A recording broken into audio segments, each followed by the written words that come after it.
Dans 30 ans, vous serez morts, pas nous. C'est le message envoyé par la jeunesse aux décideurs, qui pour l'instant ne décident rien en continuant comme avant. Ces jeunes ne veulent rien lâcher et gagner vite, parce qu'il y a urgence, une urgence climatique.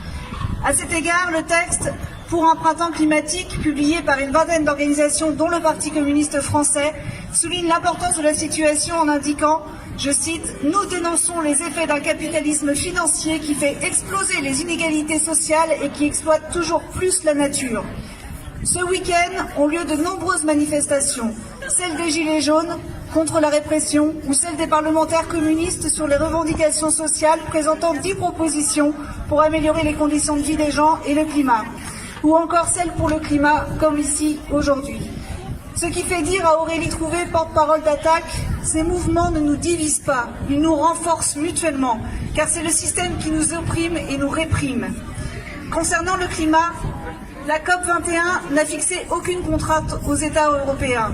Résultat, la production de gaz à effet de serre repart à la hausse, y compris dans notre pays, alors que la préservation du climat devait être la mère des batailles. Ces émissions de gaz à effet de serre se déclinent de la façon suivante. 29% pour les transports routiers, 17% pour l'agriculture, 16,5% pour le résiduel, les logements, 9,2% pour l'énergie. Nous sommes d'ailleurs pour un mix énergétique diversifié, comprenant un développement des énergies renouvelables, mais pas en les laissant se développer de manière anarchique dans les mains du privé. Il faut un grand service public de l'énergie où les salariés et les usagers ont leur mot à dire. Concernant le climat, il faut porter haut et fort un plan d'énergie contre le réchauffement climatique. C'est la priorité des priorités. 4 propositions qui nous semblent parmi les plus urgentes, non punitives, pour les gens et pour le climat. Agir pour le développement et la gratuité des transports en commun.